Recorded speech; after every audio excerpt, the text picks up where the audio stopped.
keep you waiting there, Thomas. No problem. Hi. Good afternoon. Thank you for your time. Could I get the latest team news, please? Latest team news? Yes, you can, of course. We had training today with everybody out on the pitch, except for Ben Chilwell, which is brilliant news. This is pretty much it. So the two that went off with injuries, the last match, Ziyech, Kovacic, they're both okay? Both okay since today. Like they were not only out on the pitch with separate programs, everybody joined team training from the first to the last minute. We have at the moment no reactions, but positive reactions, and I hope it stays like this. We have another training tomorrow, and to have everybody available for Sunday. Sorry, but the inevitable question, how's Romelu been this week? I would say good, like everybody else. I know he's I know he's an important player. If you play a lot of money these days for one single player, there's a lot of focus on the player. But if you maybe look a little bit, if you allow yourself to zoom a little bit out, he played a lot of matches from the start for us, consecutive matches. We have maybe a little bit the same situation, for example, with Jorginho, who is one of our captains and did not play so much from the beginning lately, because we feel him a bit tired, a bit mentally tired. But the focus is hugely on Romelu, which I can understand. But the situation is more or less the same, like for Jorginho, and that sometimes it's not fair and sometimes it's a bit too much, because both of them understand themselves as team players, and I understand the huge focus. But the things inside are very clear, and the decisions are made clear, and the players accept. And once you play for Chelsea, you accept that the team goes first, and that's why there's no hard feelings, not from Romelu, not from me, and not from anybody else. There were a lot of players who wanted to be on the pitch in the last matches and have not played, because only 11 can start, and that will never change. There was a headline in Italy this week, Thomas, repeating the claims that Romelu isn't settled in London at Chelsea, wants to return to Inter. Romelu and his aides very quickly said that was nonsense, there was no truth in it, and he was concentrating only on Chelsea in a big cup final. You must have been pleased by that reaction. I did not read the headline, and I was absolutely not aware of the reaction. This is maybe the best thing to do. I trust my players and their focus. I mean, on the other hand, what other choice is there? I mean, there's no transfer period right now, and everybody is hugely involved in the goals that we want to achieve together. And the truth is, we can only achieve them together, and we can only achieve them with a strong Romelu, a strong Jorginho, a strong everybody. And if everybody plays their role to the very top level, then we can be a very, very strong team, and then we can fulfill our dreams. And that is the point. So there is absolutely no need now to get distracted and to read these headlines and get carried away by these headlines. It's very calm at the moment. We get quality back in the group. We get injured players back in the group, and this is what counts. And we take care about the daily process. Everything else we cannot influence. There are lots of people want to talk to you about a very big cup final on Sunday. I just want to ask you before you move on to them and that, the Champions League final is changing location. Well, you'll be the third. If you make it, you'll have played 3 Champions League finals where the location has changed. So maybe that's a good omen. Whenever a location is changed, you're in it. But okay. On a more serious note, I think it's the right thing to do. Yes, a clear yes, and Sadly, I think it's the worst reason to change a location, the absolutely worst reason. We feel horrible about it in general. It clouds our minds and it clouds our focus, of course, and we can absolutely understand the decision.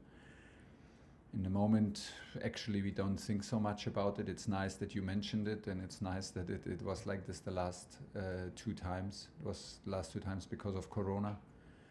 So, and we thought already that this is not good news because of Corona. So now we have even worse news, and yeah, there are like things more important, and the focus from us in general on sportive and globally speaking is at the moment not at the final. Thank you. Thanks, Gary. Move on to John Southall. Hi Thomas, how are you doing? Hi. Can I just start by asking you the goalkeeping situation? Obviously, Kepa has played in every round up to this stage. Will he start in goal on Sunday? First of all, I will not tell you, and we will take the decision late, because you have a reason to ask the question. In the last competition was a very short competition. Kepa played in the World Cup, in the Club World Cup. Kepa played the semi-final and was a huge part in the semi-final, brought us to the final, and then we took the decision for Edu coming back from the African Cup of Nations, from the African Cup, and then it's a pretty similar situation now. The very last decision we will take after training, like always, because there's no need to take the decision now when we have one more training ahead. Kepa did fantastic in the period where we had to be without Edu, and so it's a uncomfortable and very comfortable situation to be in.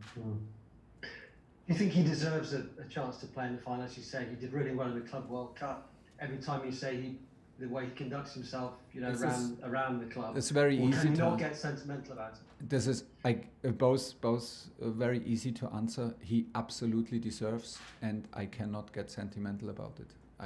I cannot. I have to do what is in the end, in my opinion, the very best solution for the team. I know that this position is a very sensitive position. If Kepa was a player in the field among the other 10 players, we would not have these discussions. We would just be full of praise, and besides it, because we are full of praise for him, he would feel it in minutes. So now he is like in this one position where you don't do a lot of changes, and still, yeah, he would absolutely deserve it, and I will not be sentimental about the decision.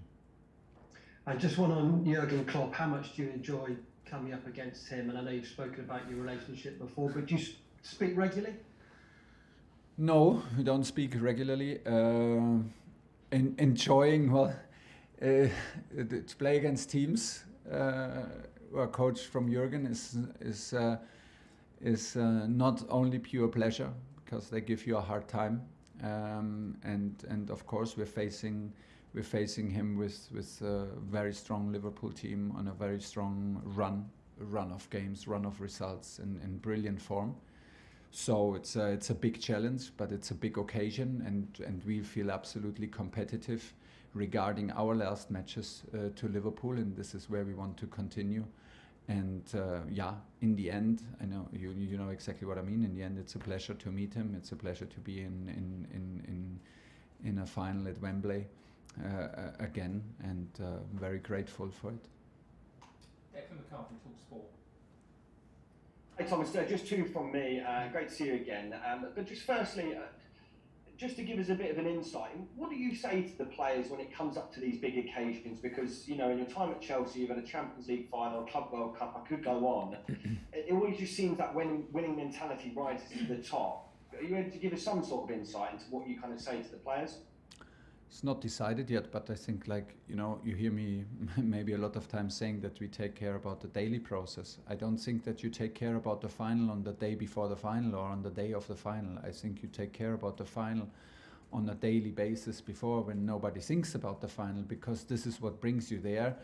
And then the closer you get, the more routine, the more behaviors, the more principle must be installed, that you can trust yourself and that you can be free, because in the end, the tension is growing. We try to give less information. we try to trust them and trust in our skills. Is for me not the moment to do crazy things, crazy talks, but even that changes from occasion to occasion, from feeling to feeling. How do you feel your team? What was the approach to the final? Who's the opponent? But yeah, I don't want to give you more insight actually. Fair enough. And then going into the final on Sunday, Thomas, obviously with Liverpool playing more consecutive Premier League games, they certainly have the form behind them. Yeah. Some may even say and suggest that they are the favourites for the game. Now, we've had this in the Champions League final when Manchester City were the favourites, and we know what happened then. Does this almost help your team? I don't know, but I think like to a 51 or 55%, they are the favourites because of recent form and recent results.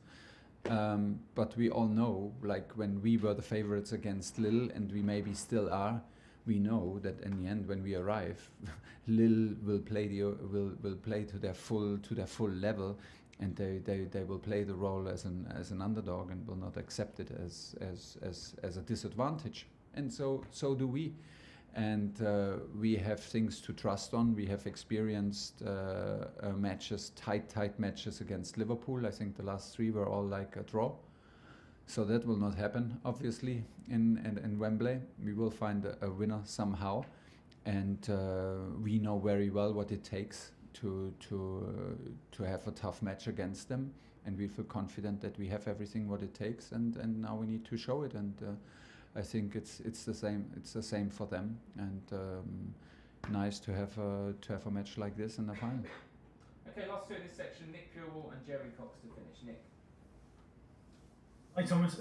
Hi. So just like in terms of fitness, is Reece James available for selection then? Because obviously he was back in training, but is he? Could he feature? And if so, how much of a boost would that be? Very good question. Even if I wanted to, I'm not sure if I could answer your question right now. He looked brilliant in the last 2 training sessions. Let's wait another session and then let's see if I'm crazy enough to just put him on the pitch, or if the reasonable side of me wins in the end and we go for step by step. It would be a huge step. But honestly, yesterday and today he looked so strong, so confident, and so involved in training that you are tempted to do it. Let's see. We have a little bit of time, and the most important for him and for us is that he's back and that he feels so confident that he can step up on this kind of level, what he did yesterday and today. Still 2 days to go, and then we will take the decision. Last question, Jerry Cox. Hi Thomas, just a question about the forward line really. Has Kai Havertz done enough to justify a position up front? If he did enough to justify, yeah, it's a clear yes. It's a clear yes. Does this mean that he needs to start and has to start and will start? No, we will also decide this late. This will depend to also how much he played, to what we need, and to with what characters we want to fill the positions. But did he do enough? Yes, in the last weeks, absolutely yes.